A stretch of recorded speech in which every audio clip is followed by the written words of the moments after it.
Good morning, viewers. You're welcome to another edition of Usman English class. Today, we are going to take a good look at what is known as finite verb. How we identify finite verbs. Are finite verbs different from other verbs? What exactly makes them finite?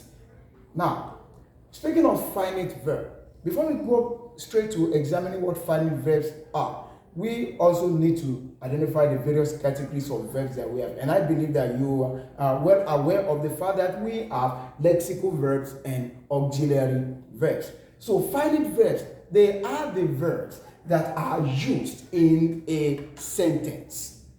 Any verb that is used in a sentence is a finite verb. You are wondering, come on.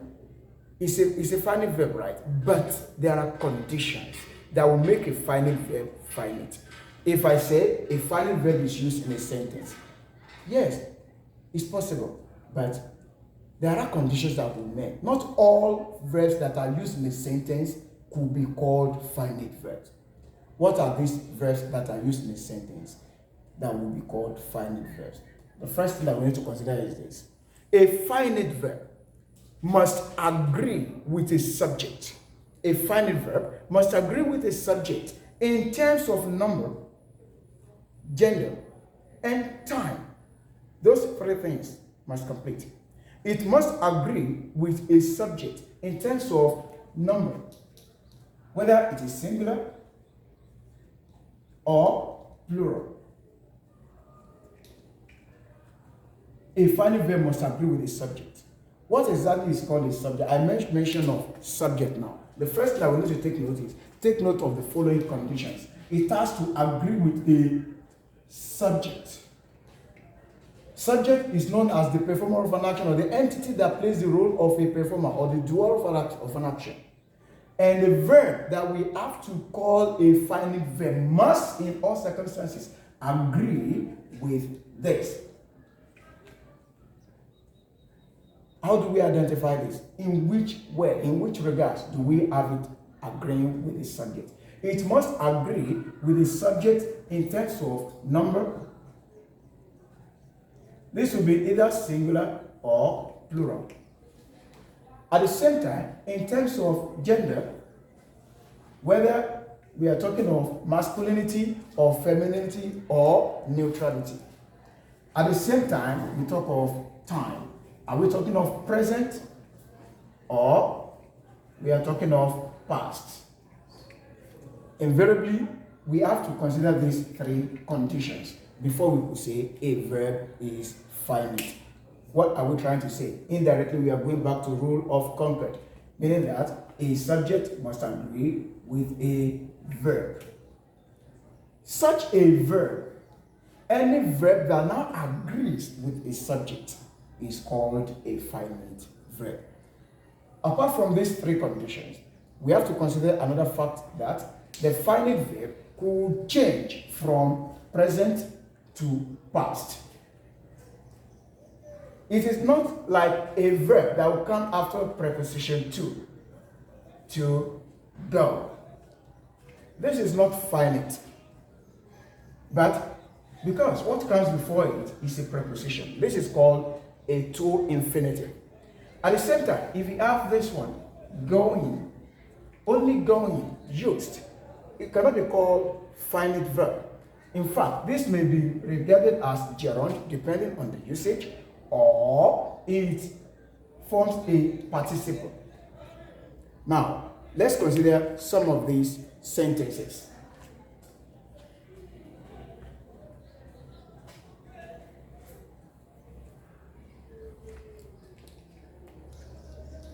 We have Olu is my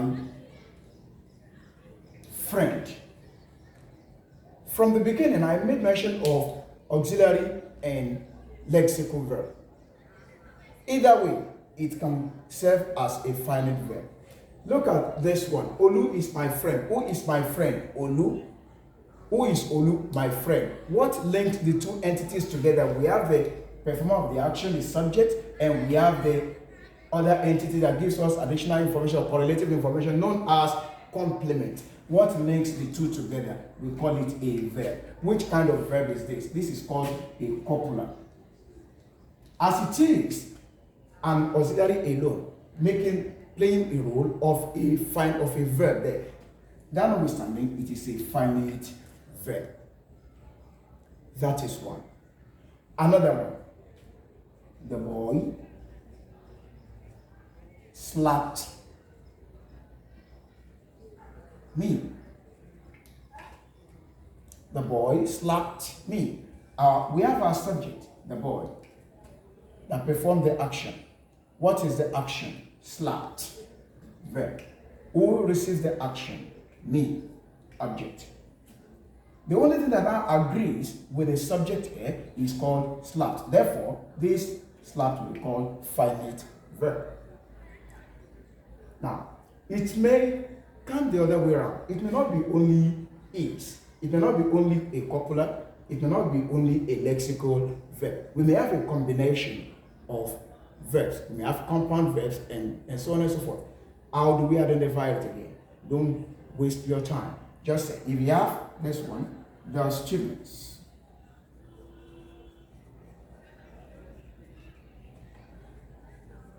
will come to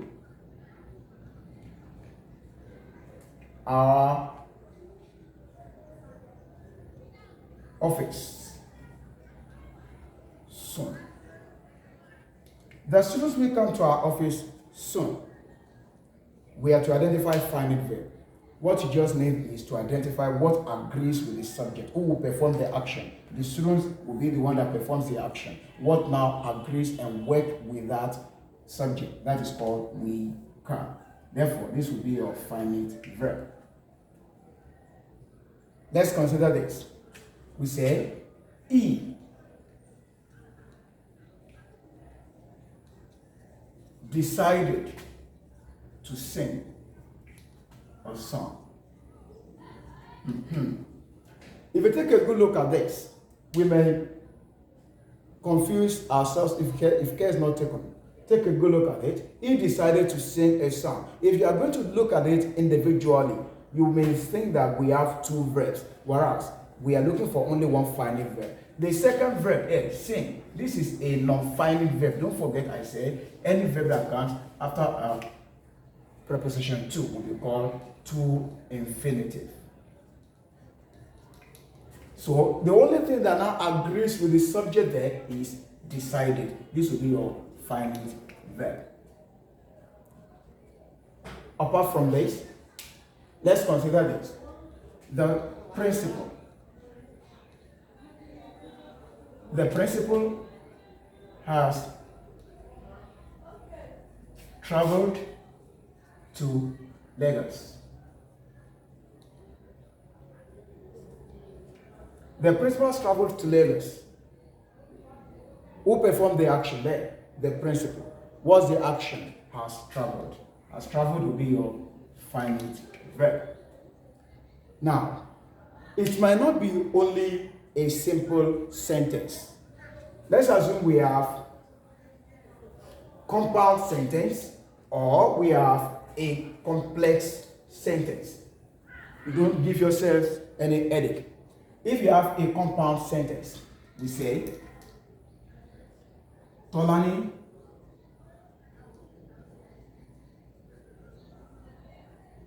prepared but failed the test. Tolani prepared but failed the test.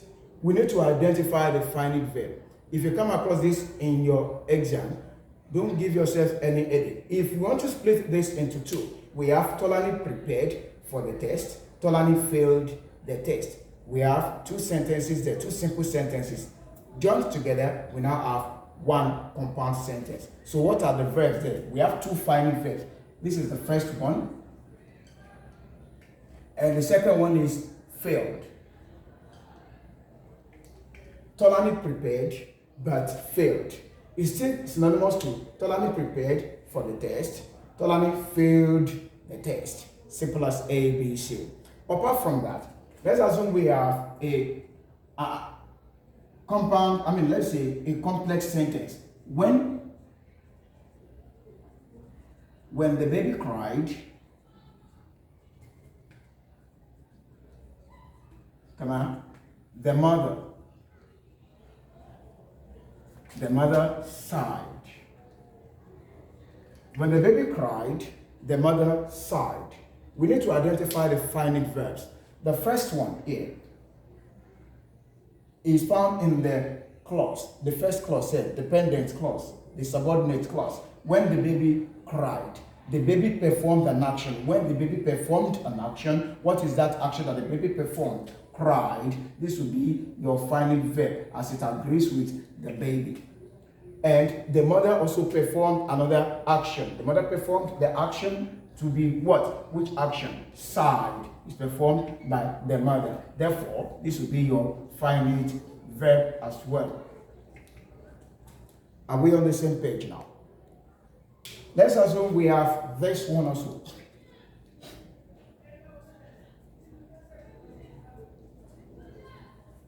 Although Taiwo is rich, he could not afford the bill. Take a good look at this. Although Taiwo is rich, he could not afford the bill. We need to identify the finite verbs there. The first one that we need to identify will be is. Is will be our finite verb in the first clause. And the second one will be the combination of the negative modal auxiliary could not plus the lexical form afford. Could not afford will be the next finite verb. In case you come across any kind of question from this aspect, please take note. What you need most is identify the subject. Once you are able to identify the subject, you will know the verb that agrees with the subject. Knowing the verb that agrees with the subject, you now discover what the finite verbs are. For the sake of those who are writing BECE, please take note of this aspect properly. Let's take a look at it again. I said finite verbs are the verbs that agree with a subject in terms of number, gender, and time. Singularity or plurality. You cannot say the boy sing, you rather say the boy sings. Singular noun, singular verb. Plural noun, plural verb. That is first rule. The second rule is that it must agree with the subject in terms of gender. When we have he or she, we use is. You cannot say he, are. That will be number part of it. And you cannot say he, am. Please take note of this as well.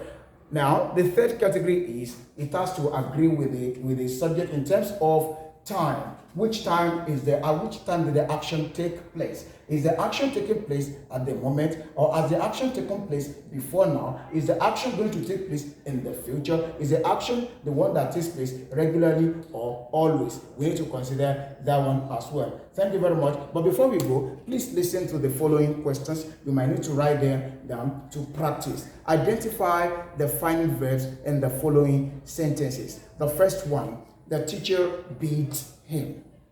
The teacher beat him. The second one, she is my class teacher. She is my class teacher. The third one, he killed a lion. He killed a lion. The next one, the robbers threw away the gun.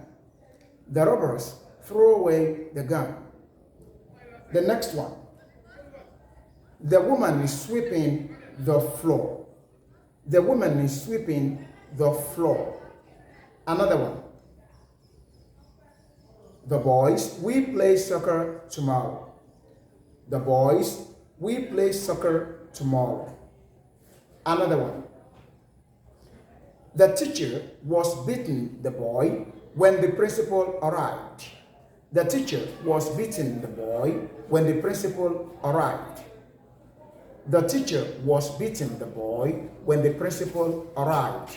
Identify the finite verbs from all those sentences. Thank you for paying attention to today's episode as well. We are looking forward to meeting you in our next episode of Uthman English Class. Do not forget to subscribe to my YouTube channel at Uthman Edu Concept or 9B Uthman. God bless you as you do. Good day.